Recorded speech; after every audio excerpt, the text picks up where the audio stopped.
हे बोलणं चुकीचं आहे. Do not bloody say that again. आयुष्यात मी 25 वर्ष एवढं काम केलं, कोणाची हिंमत आहे की मला असं कोणी बोलेल. कलर्स मराठी वाहिनीवरील बिग बॉस मराठीचं 6वं पर्व रंगतदार वळणावर जात आहे. पहिल्याच आठवड्यात तुफान राणा पाहायला मिळाला आणि होस्ट रितेश देशमुख यांनी भाऊचा धक्काही दिला. मात्र दुसऱ्या आठवड्यात पुन्हा एकदा स्पर्धकांचा धिंगाणा पाहायला मिळत आहे. बेडवर झोपण्यावरून सुरू झालेल्या अनुश्री माने व राकेश बापट यांच्यातील वादाने वेगळंच वळण घेतलं आहे. अनुश्री माने हिने केलेल्या विचित्र आरोपांनंतर राकेश बापट चांगलाच संतापला आणि मला या घरात थांबायचं नाहीये असं म्हणत गार्डन एरियामध्ये निघून गेला. या सगळ्या प्रकरणावर आता मराठी मनोरंजन सृष्टीतील कलाकारांच्या प्रतिक्रियाही येऊ लागल्या आहेत. बिग बॉस मराठीच्या तिसऱ्या पर्वात सहभागी झालेली प्रसिद्ध अभिनेत्री सोनाली पाटील हिने सोशल मीडियावर एक व्हिडिओ शेअर करत अनुश्री मानेला चांगलंच खडसावलं असून राकेश बापटची खंबीरपणे बाजू घेतली आहे. तसेच या प्रकरणात रितेश देशमुख यांना लक्ष घालण्याची विनंतीही केली आहे. पहा सोनाली पाटील काय म्हणाली. आज जरा सेन्सेबलच विषय आहे, त्यामुळे बोलावंसं वाटलं आणि बोलायला पण हवं. बिग बॉस सीझन 6 नुकताच चालू झालेला आहे आणि आजच्या एपिसोडमध्ये बऱ्याच गोष्टी बघितल्यानंतर थोडंसं वाईट वाटलं. थोडंसं म्हणण्यापेक्षा खूप जास्त वाईट वाटलं. कदाचित तुमच्याही गोष्टी लक्षात येतील. मुद्दा असा होता की अनुश्रीला झोपेतनं राकेशनी उठवलं आणि तिला ते काहीतरी विचित्र वाटलं की असं कसं मला हात लावू शकतो, हे करू शकतो, ते करू शकतं. हा मुद्दा तिने तेव्हा उठवला नाही जेव्हा त्यांनी राकेशने खरोखर तिला उठवलं आणि त्याच्यानंतर ज्यावेळेला त्यांना तो मुद्दा करायचा, त्याची वेपन करायचे, तेव्हा तो मुद्दा मस्तपैकी चौकामध्ये बसल्यानंतर सगळ्या ज्या 1.5 शहाण्या पोरी आहेत त्याच्यामधला तो विषय निघतो. मला इथं सगळ्यांना एक आठवण करून द्यायची आहे. बिग बॉस सीझन 3 तुम्ही इतकं सारं प्रेम केलं आणि आजही करताय. आजही पोस्ट, फोटोज, व्हिडिओज वगैरे मला पाठवत असता किंवा अजूनही आमच्या सगळ्यांची आठवण करता. सीझन 3 सगळ्या लोकांची आठवण करतं, तेव्हा खरंच खूप छान वाटतं.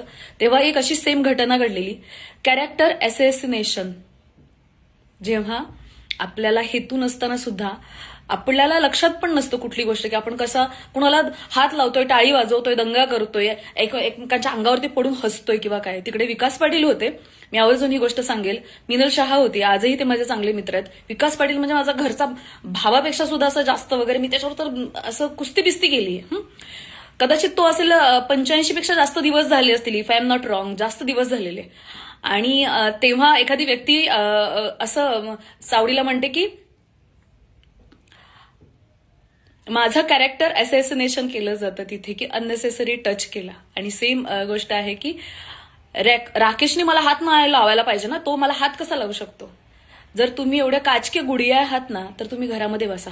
आणि दुसरी गोष्ट, जेव्हा हा मुद्दा केला गेला, जेव्हा एखाद्याचं कॅरेक्टर असं काढलं जातं, तेव्हा ते कॅरेक्टर तुम्हाला तुमच्या सोयीनं तुम्ही त्या गोष्टीचं वेपन करता आणि समोरच्याला सांगता की आम्हाला असा अननेसेसरी टच केला. म्हणजे इज धिस राईट की तो हा असा प्लॅटफॉर्म आहे का की जिकडे 1000पेक्षा जास्त कॅमेरे तुमच्या चेहऱ्यावरती असतात आणि कुणाला असा अननेसेसरी टच करण्यासाठीची ती जागा आहे. म्हणजे मला तुम्हाला सगळ्यांना सांगायचंय, विचारायचंय. आज काहीसं तो राकेश पण सेम फील करत असेल, कारण हेतूच नाही कोणाला अननेसेसरी टच करण्याचा. आणि तरी सुद्धा एखादी व्यक्ती त्या गोष्टीचं वेपन करून आपल्या विरोधात वापरते आणि काही क्षणाला आपल्याला कळत नाही की हे काय होतंय. म्हणजे आपण तर असं काही वागलेलो नाहीये आणि हे काय होतंय. आणि ती व्यक्ती आपल्या नावाचा आणि त्या गोष्टीचा वेपन करून पुढे जाते आणि कदाचित तिथे मेकर्स असतील किंवा ऑडियन्स असतील, त्यांनी एक ठरवलेला एक विनर असतो आणि मग ती बाहुली कोणाच्या तरी हातामध्ये, तो बिग बॉसचा डोळा कोणाच्या तरी हातामध्ये द्यायचा आहे. आणि म्हणून मग त्या व्यक्तीला पाठीशी घातलं जातं आणि तिथेच सगळ्या गोष्टी थांबतात. रितेश दादांना मला एक जेन्युइन रिक्वेस्ट आहे इथे या व्हिडिओच्या माध्यमातून. जे माझ्या बाबतीत झालं ते प्लीज राकेशच्या बाबतीत व्हायला नको. कारण कसं आहे, बिग बॉसचा प्लॅटफॉर्म खूप मोठा आहे आणि इथं सगळे नाव कमवण्यासाठी येतात, घालवण्यासाठी नाही. आणि जरी तसं झालं तरी सुद्धा त्याच्याही पेक्षा जास्त मोठी गोष्ट असते, मुलगा असेल किंवा मुलगी असेल, चारित्र्य, शील जे जपावं लागतं आणि ते जपत आलेले असतात. पण 1.5 शहाण्या लोकांमुळे त्या प्लॅटफॉर्मला, कारण बिग बॉस लोकप्रिय आहे, कारण ते एक नॅशनल टेलिव्हिजन आहे, कारण मराठी ऑडियन्स त्याचा इतका जोडला गेलेला आहे, आणि असं असताना त्या एखाद्या गोष्टीचं भांडवल होऊन जर एखाद्याच्या कॅरेक्टरवरती येत असेल, तर मला असं वाटतं की त्याचा पेन कदाचित मला जास्त समजतोय. आणि आठवडा दुसरा तिसराच आहे, जास्त नाहीये. सो तिथल्या 1.5 शहाण्या मुलींना जरा शहाणं केलं तुमच्या शब्दांमध्ये भाऊच्या धक्क्याला, तर बरं होईल. माझं लक नव्हतं की तुम्ही माझ्या सीझनला नव्हता, पण आता तसं कोणाला व्हायला नको. आणि इथे माझ्या सगळ्या ऑडियन्सला मी इथे सांगू इच्छिते की थँक्यू सो मच. तुम्ही एवढ्या सगळ्या गोष्टी झाल्या असताना सुद्धा तुम्ही माझ्यावरती इतकं प्रेम केलं, आजही करता आहात, आणि सगळ्यात महत्वाचं म्हणजे तुमचा माझ्यावरती इतका विश्वास आहे. So thank you so much. आणि ऑफकोर्स मी बिग बॉसचे नेहमी ऋणी आहे आणि ऋणीच राहील, कारण त्या प्लॅटफॉर्ममुळे मी तुमच्यापर्यंत पोहोचले आणि आजही बोलतेय.